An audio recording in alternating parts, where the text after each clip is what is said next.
What's good, everybody? Welcome to the third episode or book of the book review show by yours truly, Glenn, aka Maurice.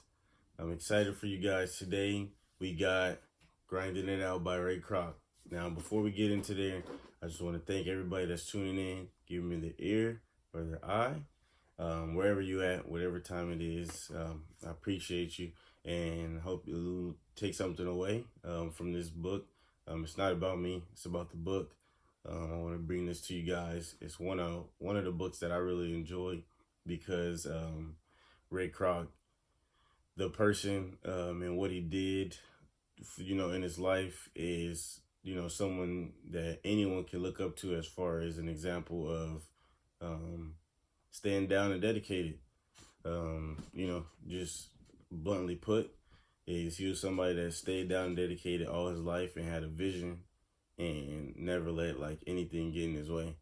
So that's why I chose this book, and that's why I really took it in and wanted to give it to you guys, because it's just something that was, to me, that's needed and important, especially to also like debunk some of the things that you may have previously thought or felt about him or McDonald's.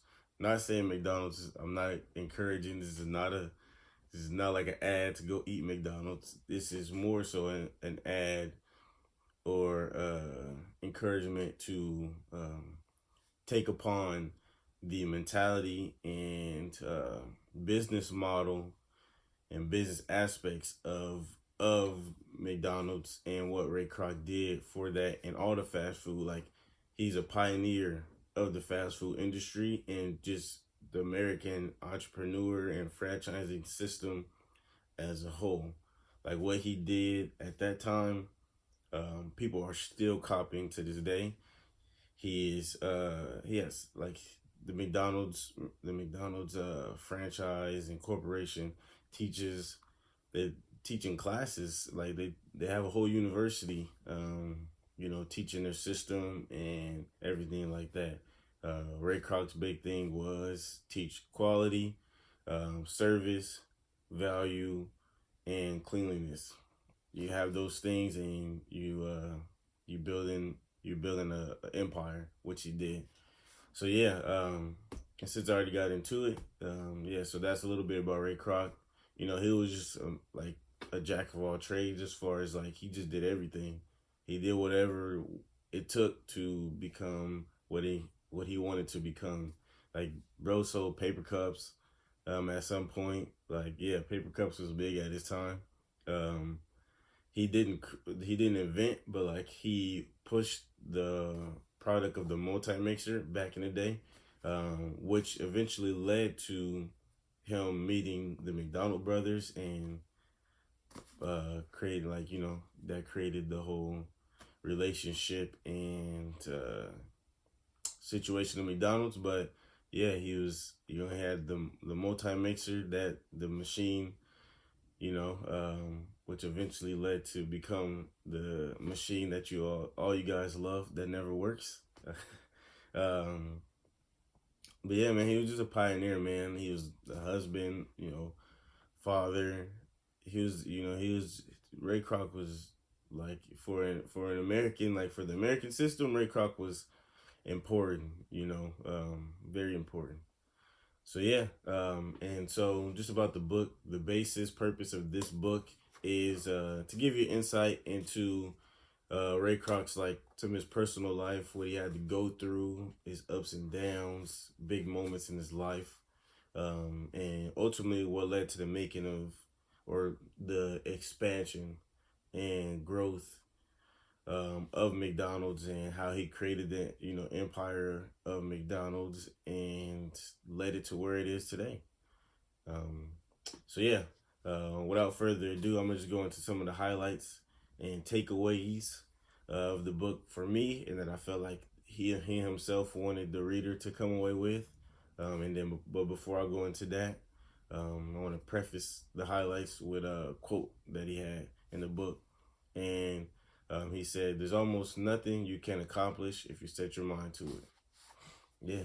So let's get into the highlights. First one is his first marriage and getting into selling paper cups was big to me because it just showed his ambition and his drive. Like the way his family was set up was, if you're a kid and you don't have a job, they didn't want you to be out on your own. His dad was like very headstrong about that, like very stern about that. Like, you don't have a job, and you're not contributing nothing, and you're a kid, you're a boy. Like, he was 18 at the time.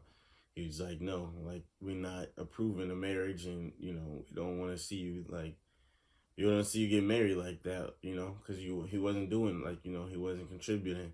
But it showed Ray's ambition, because what he did is got a job and then said, yo, I'm getting married and I'm out of here.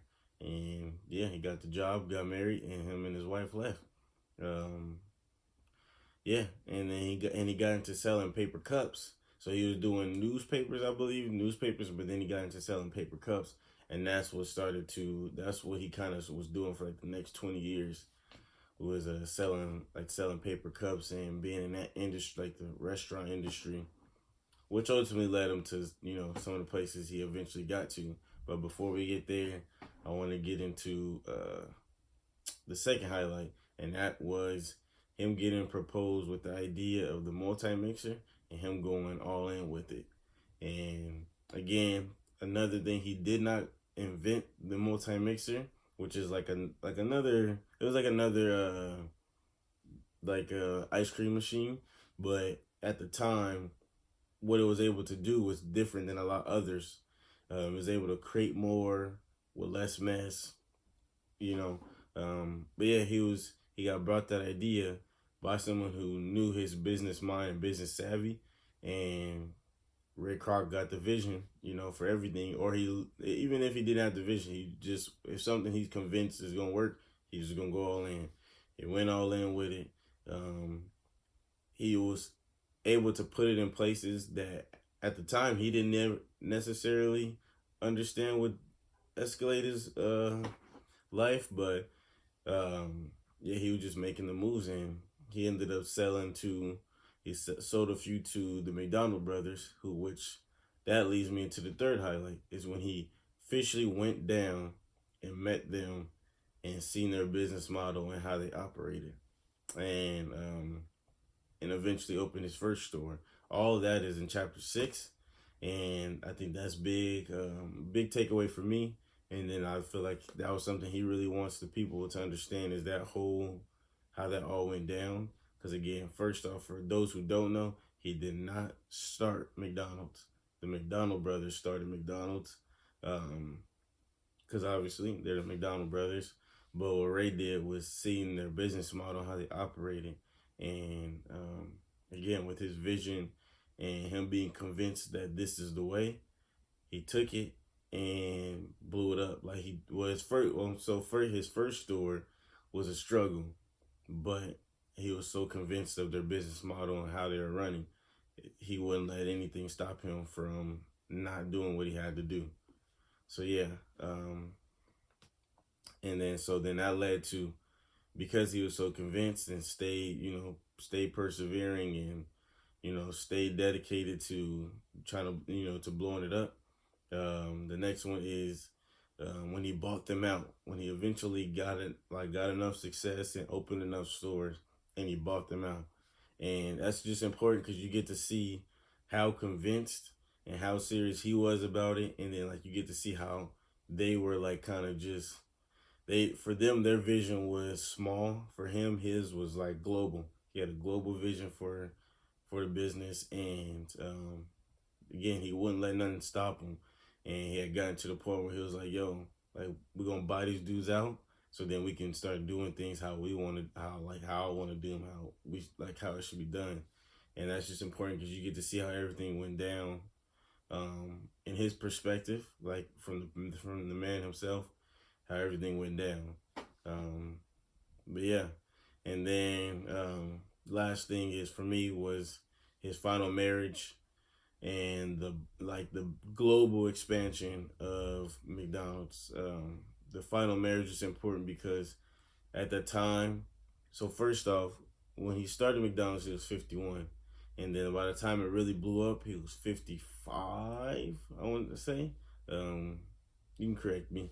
But he was like 55. But at that time of his final marriage, he had met, he had met a woman, and things was like turning on the other side for McDonald's. He was like becoming actually successful and things, and yeah, that's when like his final marriage. That's when like things really started cementing for him in his personal life and business.